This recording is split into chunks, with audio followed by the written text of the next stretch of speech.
So what we have here is some hiramasa kingfish. Hiramasa is just the Japanese word for it. This is a thermal circulator, okay, or immersion circulator. It's called sous vide cooking. Sous vide means under pressure, okay? So the product itself has been applied with pressure in a vacuum. All we've done is place the fish inside the bag with just a tablespoon of olive oil and sealed it. At 45.5, yep, 45.5 degrees. 45.5 degrees is the point in which the proteins in this specific fish set, okay? But it is also 45 degrees is the point in which the connective tissue of the product is broken down, thus making it tender and perfectly cooked. You have a ginger sponge, gingerbread. It's going to take rice flour and corn flour, pop it in there. And we're going to take our ground walnut. Today we're using almond meal. Same thing will work. That was ground almonds. Yeah. In with the egg white.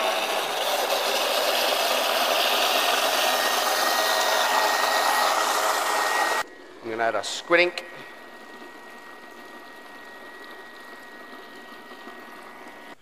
As you can see, it doesn't really look much like a sponge, more like a water.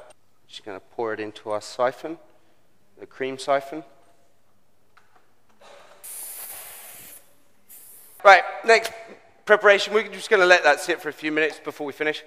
Next one is my tofu. We're adding soy sauce, maple syrup for sweetness, and the soy sauce is for that sort of salty, sweet characteristic that you get in a salted caramel. Once it's blended, it's just going to stay like a liquid. They make an ingredient called Activa TI. This is essentially meat glue. Okay, goes in. We basically just blend that bad boy back up till it's emulsified. We do it on a low speed so we do not incorporate air back into our tofu. It's a product that looks exactly like tofu, but it now tastes nice. We're going to take a plastic cup. We're going to make our sponge. It's our mousse we've just made. There you go. See how it's risen in the cup? Just turn it upside down to let it rest, because we don't want it to collapse. We want it to stay the way that it was rising. Once it's rested, we remove the sponge from the cup. I'm going to speed the whole process up and just...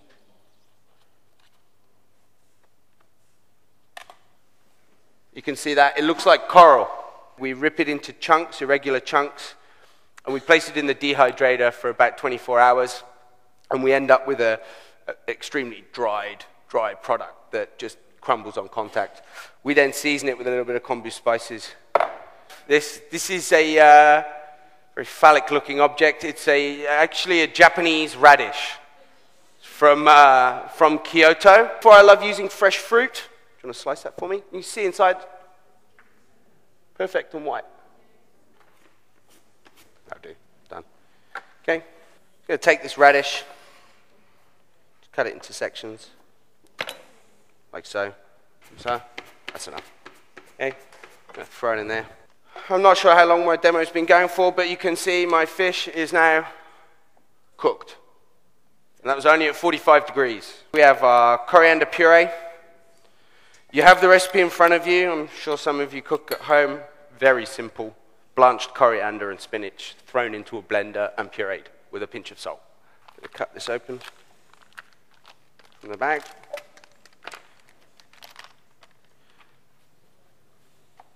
Just going to pat it dry. We're going to sear this just on one side, just for the Maillard reaction. Take just a little bit of oil in the pan. Sorry, what kind of oil did you put in? Olive oil. Can be cooking, it can be vegetable oil, it could be anything. Okay. Perfectly seared. Just going to finish it with some yuzu juice.